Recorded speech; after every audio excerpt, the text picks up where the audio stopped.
Pourquoi la PCM facilite autant les relations? C'est une bonne question, hein? On va commencer par s'imaginer quelque chose. On a un piège ici. C'est que dans le fond, là, on se ressemble tous. Donc, on est tous des êtres humains et on se ressemble. On a tous 2 bras, 2 jambes, 2 yeux, un nez, une bouche. On a tendance à se considérer comme étant pareil, entre guillemets. Parce qu'on le sait, par exemple, dans notre maison, si on a un chien et un chat, même si ça se ressemble, on ne va pas les nourrir de la même façon. On ne va pas les appeler de la même façon.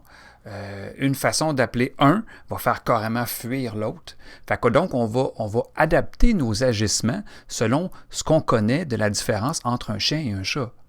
Pourtant, imaginez que pour un extraterrestre qui arriverait sur la Terre, il n'y a vraiment pas beaucoup de différence entre un chien et un chat. C'est une bébête à poil, à 4 pattes, avec une queue, des oreilles, 2 yeux. Alors, l'extraterrestre ne comprendrait pas vraiment comment ça se fait qu'on n'agit pas de la même façon avec ces 2 animaux-là et comment ça se fait en plus que l'animal lui-même agit tellement différemment. En même temps, il y a beaucoup de ressemblances.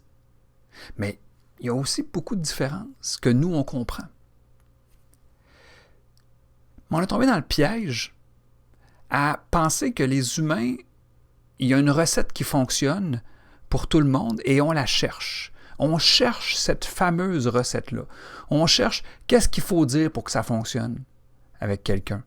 Qu'est-ce qu'il faut faire pour qu'on soit bien.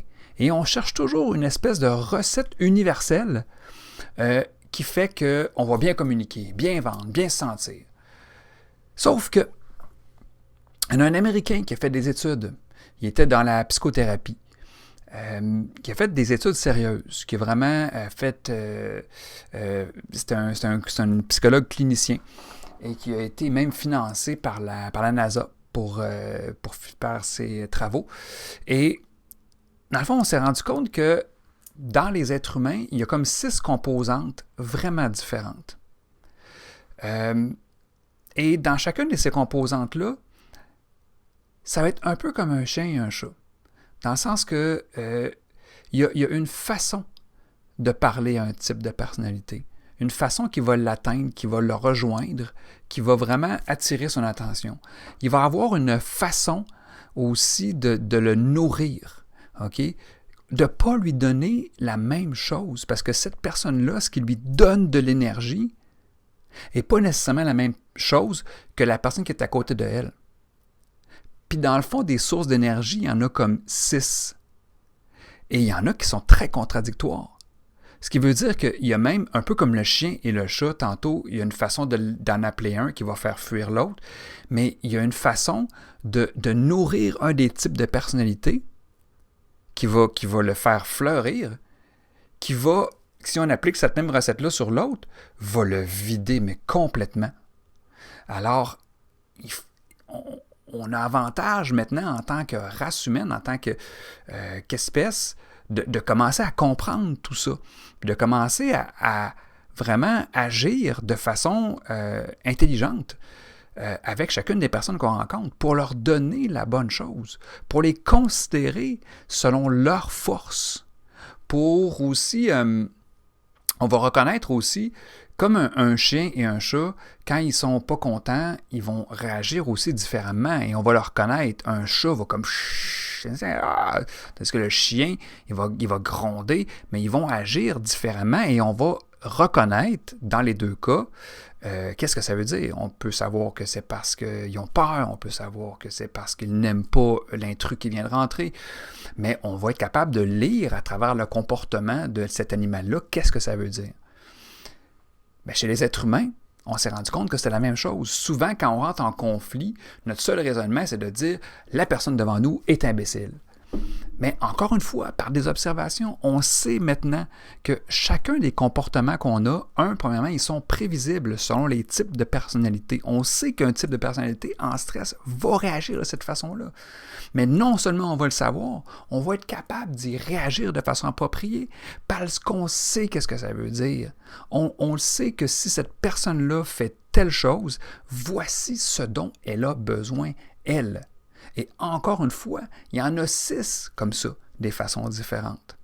Alors, es-tu temps que vraiment on apprenne à les reconnaître, ces stress-là, qu'on apprenne à savoir qu'est-ce que individuellement, chacune des personnes, qu'est-ce qu'elle a besoin, qu'on apprenne aussi à considérer, parce que chacun des types de personnalités vient avec des forces naturelles, des forces qui fait que cette personne-là, c'est facile pour elle de faire ça. Comme on n'est pas très impressionné qu'un chien aille chercher un bâton. C'est comme un peu normal. Ça fait comme partie de leur force. Par contre, je serais très impressionné de voir un chat le faire. Okay?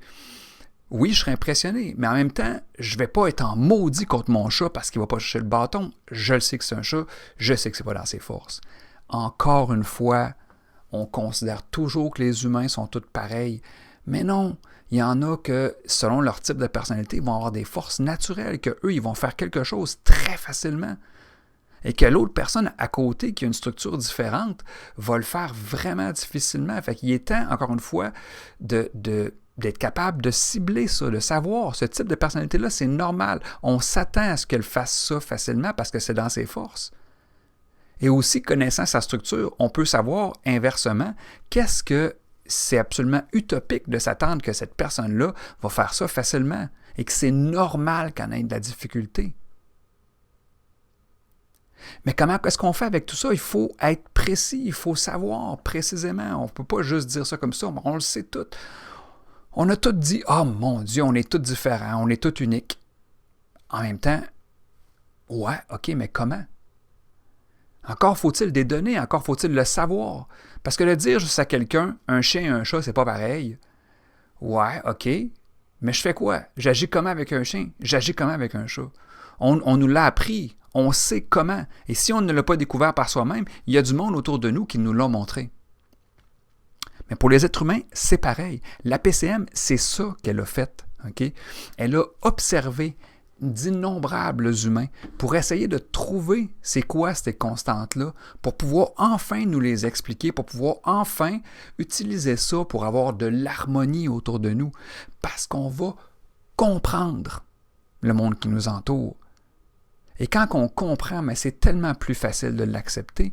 Et ensuite, quand on comprend, ça nous permet aussi d'apprendre le langage qui n'est pas nécessairement le nôtre. Parce qu'on a tout un langage qui nous atteint, qui nous rejoint très facilement. Et on a tendance à utiliser ce même langage-là pour essayer de rejoindre les autres. Mais de savoir que les autres parlent un autre langage, c'est bien intéressant. Mais en plus, la PCM va nous le montrer, le langage des autres. On va pouvoir l'apprendre, le langage des autres. On va enfin pouvoir entrer en communication d'une façon à ce qu'ils vont nous entendre. Écoutez, je pourrais encore en parler pendant tellement longtemps. Une chose est certaine, c'est que vous gagnez, mais incroyablement, à mettre ça dans votre vie le plus tôt possible. La question n'est même pas à savoir est-ce que ça vaudrait la peine de mettre ça dans votre vie. C'est clair, ça va vous servir à la maison, au travail, dans vos relations personnelles, professionnelles. Ça va vous aider à avancer. Écoutez, ça va vous aider en tout. La question, c'est faites-le, mettez-le dans votre vie le plus tôt possible. Le plus tôt possible, parce que quand vous allez l'apprendre, le regret que j'entends toujours, c'est « Mon Dieu, mais si j'avais su ça avant, j'aurais pu sauver une relation, j'aurais pas élevé mon enfant de la même façon. Dans le fond, sans le vouloir, je voulais son bien, mais en même temps, Christy, j'ai demandé d'être quelque chose qu'il n'était pas, mais je le faisais tellement de façon sincère. Mais j'avais su ça avant. » Ma mission profonde quand je suis devenu formateur, c'est d'aller porter ce modèle-là le plus jeune possible. Si vous avez des jeunes enfants, je veux vous former pour que vous soyez capable d'appliquer ce modèle-là sur des enfants dès leur jeune âge, pour les considérer comme qui ils sont, eux. Et aussi, chez les jeunes, parce que chez les jeunes, 18, 19, vous avez du monde autour de vous, des jeunes, vos enfants, vos ados, du monde proche, où vous êtes vous-même, un jeune à l'université qui est au début de sa carrière, de se connaître avant même de choisir sa job. Ça va vous permettre de vous placer dans des situations idéales, dans une carrière qui va vous nourrir, vous, selon qui vous êtes, puis qui va utiliser vos forces. C'est extraordinaire. Puis vous allez pouvoir appliquer ça dans vos relations, avoir des relations beaucoup plus stables, parce que vous allez comprendre votre conjoint ou votre conjointe, qui elle est. Si j'avais eu, moi, ce modèle-là avant, il y a 2 couples que j'aurais peut-être sauvés. Prenez action aujourd'hui. C'est dans vos mains, ça vous appartient. Cet outil-là existe. Je vais vous le montrer avec le plus grand plaisir.